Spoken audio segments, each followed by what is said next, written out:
Hi everyone, my name is Rob Torres and I'm an artist, inker, and colorist. Some of my work includes colorist duties in one of IDW's Star Mage stories, as well as several independent companies here in Florida. Some of the companies I've worked for include companies like Hashtag Studios, where I'm the current colorist for Tail Wands, Creature Entertainment, where I was the artist on Bubba the Redneck Werewolf, along with other well-known local companies like CAE and Resistance Entertainment. From time to time, I like to make tutorial videos or how-to videos and post them on the web for you guys. So please, check it out, and if you like what you see, follow me on Instagram, Facebook, Twitter, or Periscope. Thanks. Hi everybody, uh, welcome to my newest video. Today's video is going to be, as you can see, inking. This is actually a part one of a two-part video series, I guess, that I am making for my process. The part one, we're just going to be going over how I ink an actual page for the newest comic that I'm working on from Hashtag Studios, Hashtag Comics.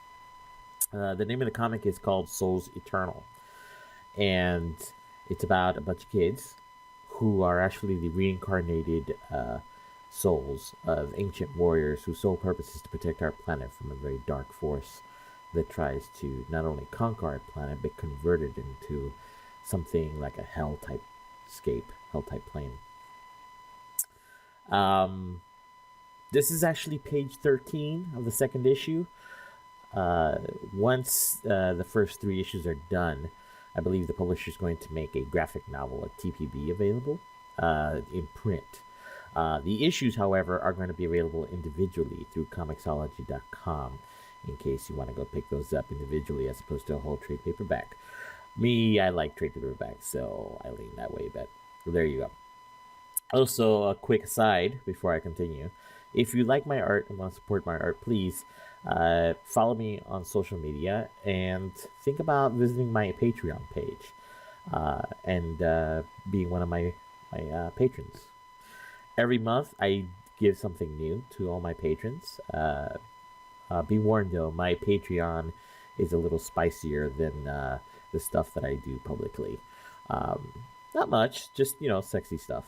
Um, I also do my own comic, which I give out through my Patreon page for my followers. I do about 3 pages a month um, with story and everything, so that's fun.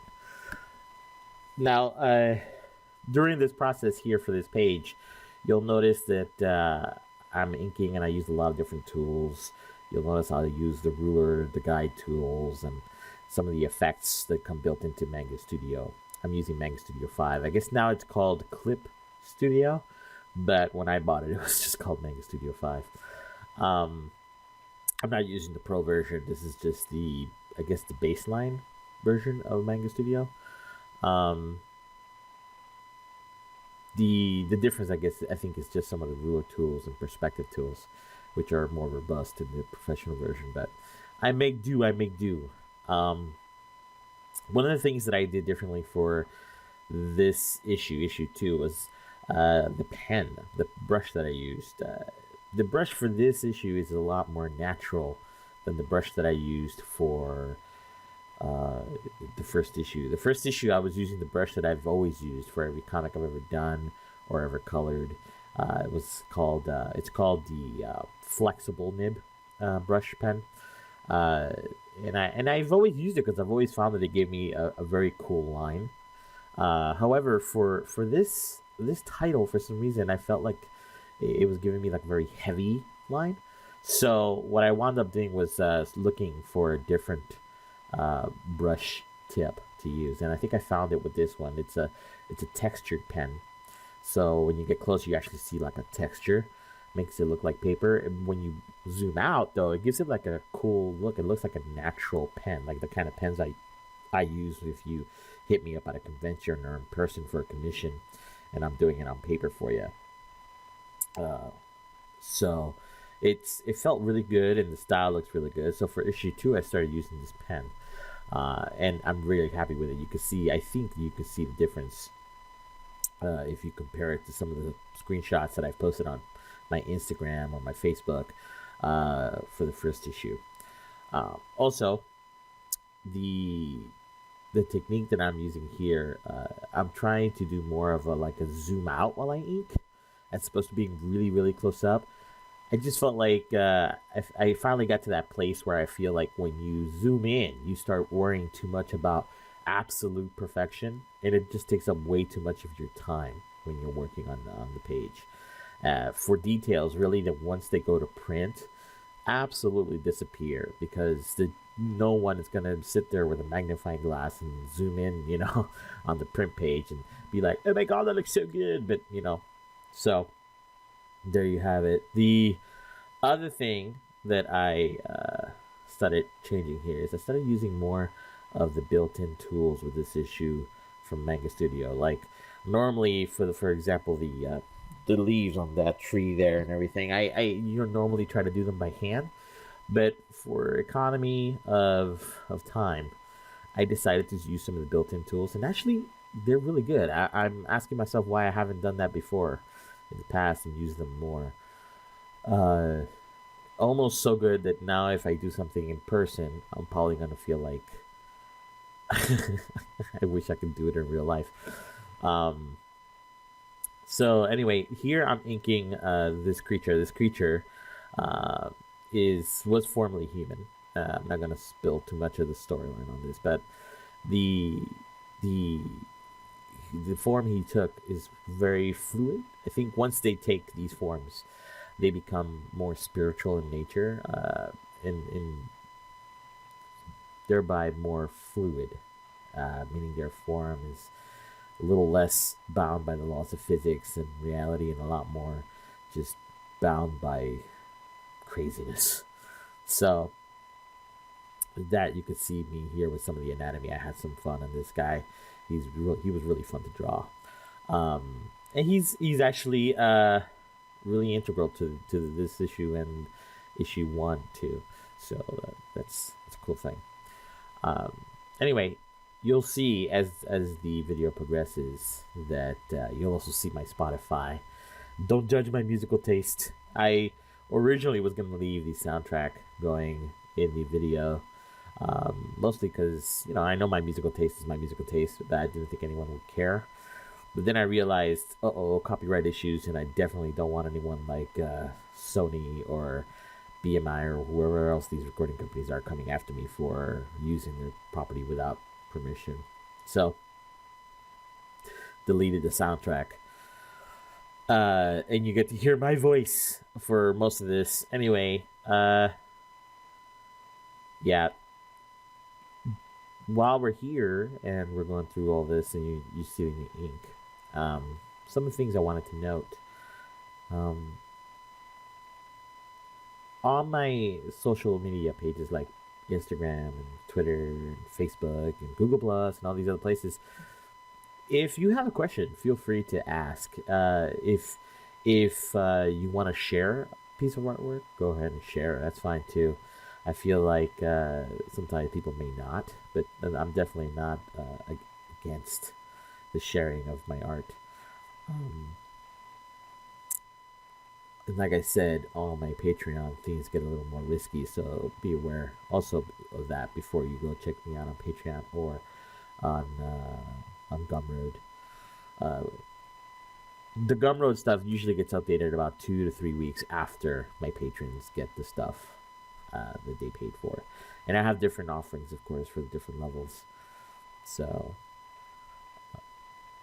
yeah, that's about it for now. Let's see.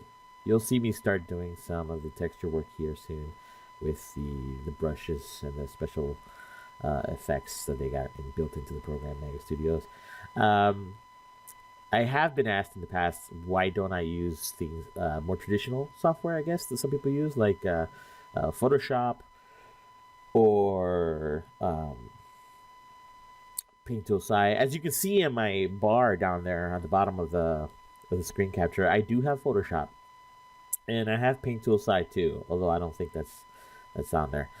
I however don't use them. Paint Tool Sai is an amazing tool for a free tool, but it doesn't get a lot of support really. So if something goes wrong or you need something looked into or you need help with something, you're pretty much on your own. So I work professionally, so I can't really take the time to figure something out like that. If something goes wrong, it's bad enough that I had my tablet go bad this month and I had to replace it, and it took me out for about a week and a half. It's not no bueno, no bueno. Um, Photoshop, however, is the complete opposite. It's an amazing tool, but it's got so many bells and whistles, and it's not really designed for comic use. I mean, it's designed for a lot of different uses. Photo editing, for one, is the major use of it. Um, you could do a lot with it. Obviously, plenty of people do, especially the digital painting. But you can do all of that with Manga Studio too. And as a matter of fact, if you look at my Patreon page, you'll see that all the stuff I do that's more painterly, like painterly style, that's all done with Manga Studio. And Manga Studio is built from the ground up with comics in mind. It's not built with anything else in mind. So you don't do this for photo editing. Although I guess you could use some of the tools for it, it's not built for that. This is basically all just for comic art. And you can see that by the layout. I mean, it's just brush tips and color and rulers, and that's pretty much all you got. And the here you can see me trying to do like an effect for the sword, because the sword was thrown at the creature and it impaled him. Um, and I just wasn't happy with the effect. I mean, now looking at it, hindsight, once I walked away from the piece, I can see that I was onto something here. Like right about now, I think it looks pretty decent, and I don't know why I didn't keep it. But what I wound up going with, I think the reason why I just gave up on it is just because it's very hard to get a straight line when you're freeballing like this, freehanding. So I think I just decided to go with one of the built-in tools for Manga Studio, and it actually came out pretty good, I think. The purple thing that you see keep being super inlaid, I think you can see if you saw from the beginning of the video, is the actual ruler tool. And here we go with the special effect. Yeah, I think there I was just testing it out for the first time. Can I adjust it? Can I rotate these lines? Oh, whoa, I can. Okay, let's do this. So I actually start laying out stuff here so that I can do that without going over anything. So I think it actually comes out really well done in the end. You'll see. The finished product, you'll see during the coloring part of this, or part 2. I will actually go into the coloring part of this, and you'll see how I color using Manga Studio.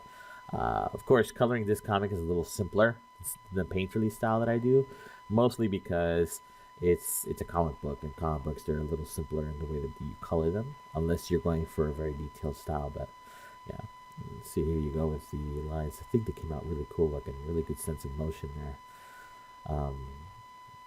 Here I'm going to do some foliage for the tree as opposed to my hand-drawn squiggles, which I always feel are way too cartoony, way too wrong. I just don't have the patience to draw that much foliage by hand.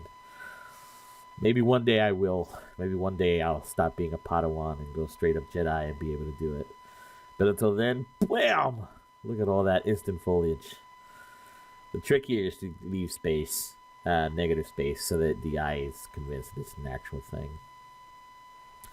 As I did there. It's not perfect, but it's very good, as you can see. And we're nearing the end here. So I think the only thing I have left to do here is just Kelly, which is one of the main 4 characters here. Now for her, something happened here. Originally, I wanted her to have her face plate down, which is just like this mask that they use to protect their faces when they're in combat. But Bodan Naswachani, who's the author for this book, a good friend of mine, he's the writer for Souls Eternal, and he's also the publisher of Resistance Entertainment. He has a title called Blackbird. You should look that up. It's a really good title. He also has a few other titles. Blackbird's one of my favorites, though, that he has. I've worked on that book myself with the regular artist, Jeremy Katanik. I'll probably put links to their Instagrams in the show notes, I guess, the descriptions for the video on YouTube. So anyway, he told me get rid of the faceplate because he wanted the first issue. He wanted people to see their faces.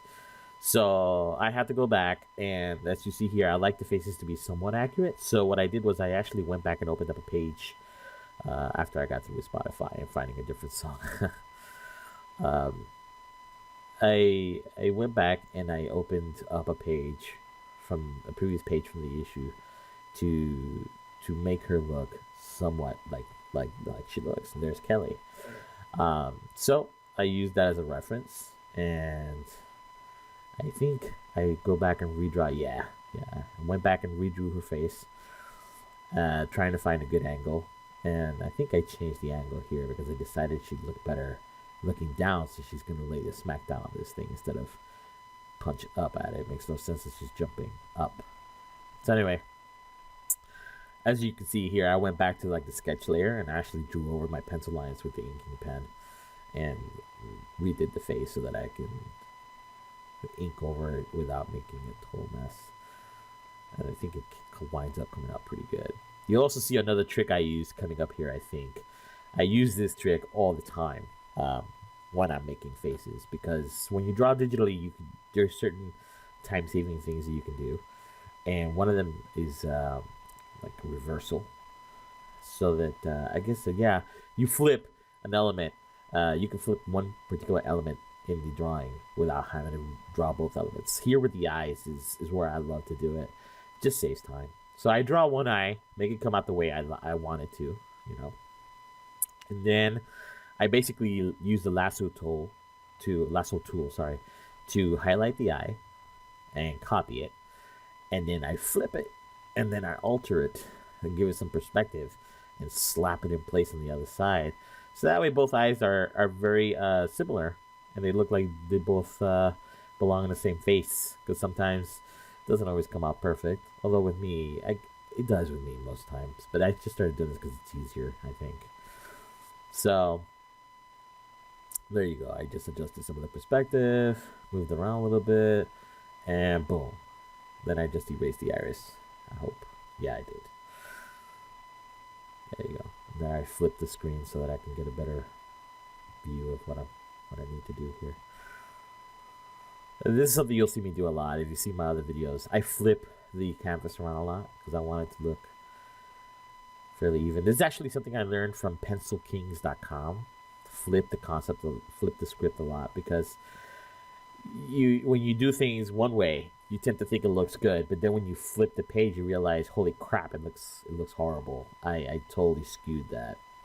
So flipping the page actually helps me not skew the art, so it doesn't look like it's drawn weird. And then here I go into drawing her pauldrons, which are immense but awesome. And Kelly is well endowed in the chest area, but I tried not to. When I designed her armor, I didn't want her to have like the split breast armor breastplate. So while it does go out to cover her well endowed chest area, there is no split in the middle for Kelly.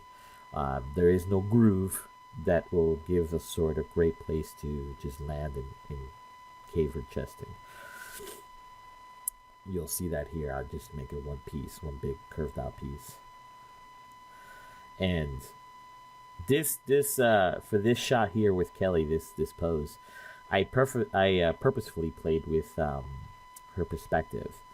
I forced the perspective on the leading arm there to make it seem like it's closer to the camera, a little more dynamic. I went a little more curvy on that. And I really messed with the perspective on the legs and the anatomy on the legs, because I wanted it to look, I guess older cats will know what I'm talking about when I talk about like Aeon Flux, the animated cartoon. There used to be, God, I think it was on MTV. And they had like this cool, whenever there was like a lot of action, the main heroine would do like all these crazy, awesome gymnastic moves, and her perspective and her anatomy would get all distorted to like give the viewer like this sense of movement, like extreme movement. And I always try to incorporate some of that in my art, and I think it came out pretty good here. So yeah, I think I wind up changing that back leg because I feel like it's not dynamic enough, not crazy enough. So I think, yeah, I'm pretty sure I do wind up changing, because even now I'm thinking that looks kind of ho-hum, and I change it to make it look really out there. But it's what I like to do, to give the character this sense of, super distorted craziness. So she looks kind of Jello-like. I like it. I don't know. It's me. It's my own personal taste. I know it's not really what's in fashion these days in the art world for comics. People like super hyper realism. I tend to not be into hyper realism that much. I think it's kind of boring personally, but I know a lot of people love it, and it's great. You know, art is subjective. Me personally, I like my comic book art to be expressive. I like it to be bombastic and crazy and full of like dynamism. So I try to do that in my own imperfect way. I'm definitely not the best at it. There's some really good independent artists that I think are way better at it than I am. I'll talk about them in another video. Oh, and that leads me to, if you guys have questions you want answered, like in a video, let me know. I'll make a question and answer video. Just leave a comment, and I'll try to answer the question using a video, and maybe even visual aids. I promise it won't be a PowerPoint presentation. So I'm almost done with the page here. Just have to finish up her arm and do some motion lines, and I think that's pretty much the end of this video here. Thanks you guys for listening to me for, I don't know, what was it, 20 minutes ramble on. But see, this is why you want to ask questions and have me answer them, because I can answer them during the next video and not ramble on crazy like I'm on crack or something. So there you go. Yeah, that was pretty good, I think. But yeah, you'll find me saying that to myself a lot, even when I'm not recording. Yeah, that looks pretty good, I think. Have to make myself feel better. I think every artist does. So here we go. Oh, here. This is actually something I've never done before in Souls Eternal. I did it for the first time here. I bolded this outline a lot because I wanted it to differentiate from the leg that's behind her there. I think it came out pretty good. I think it was a good idea. I don't know. Not completely sold on it, but I think it looks good. And here you got the villain's head. It's all squiggly and breaking apart like fluid. It's cool. I love this guy.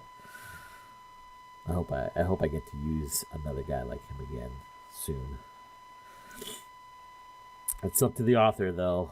Although he and I both co-plot it, but he does all the heavy lifting when it comes to the writing. And there are the motion lines of Doom. I love these things. They're so good. And now I'm just flattening out, basically. So guys, thank you again. Look me up on social media. Look me up on Patreon. And look me up on Gumroad. Okay, Rob Torres Art or Rob Torres PS. All right. Have a good New Year's. Happy New Year's. Bye-bye.